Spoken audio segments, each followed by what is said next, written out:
judging the CEO's performance, how long is enough? It's a very loaded question, but I will try. And let me just start off with a few comments. First and foremost, the CEO and the board play on the same team. If they're in Man United, they're called Man United or Man U. Or if they're in Arsenal, they're both in Arsenal. Or Leicester, okay. They're both there. It's not about us versus them. It is about how can management and the board deliver value for the shareholders.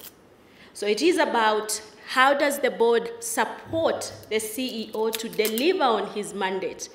Because when the CEO delivers on his mandate, who takes credit?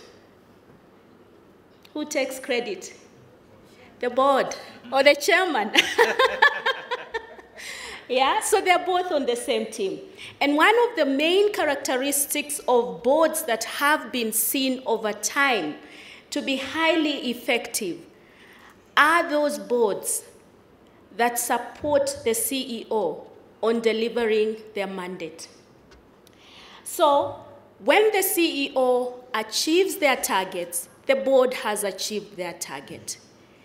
In corporate governance, we talk about the triangle, the shareholders playing their bit, the management playing their bit, and the board playing their bit. So why, first and foremost, judge the CEO's performance?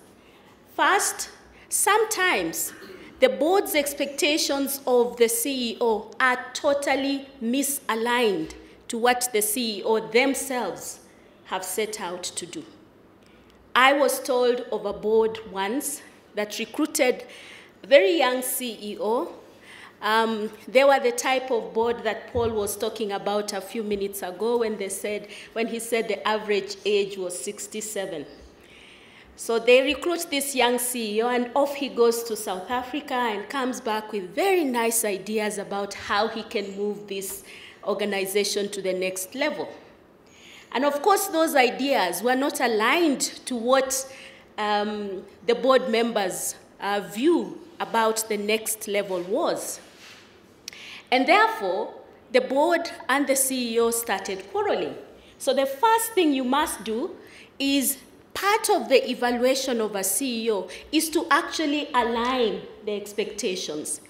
That this is what we expect of you and you clearly understand it, and this is what we are going to do in order to support you. Secondly, it's about aligning the CEO's activities to the organization's mission and strategic plan. So during that process, it is an opportunity to actually step back and say, this is our mission, this is why we came to be, this is our strategic plan. Where are we? How are we getting there? Thirdly, is to provide a mechanism to assess how effectively the CEO is implementing the board policies and decisions.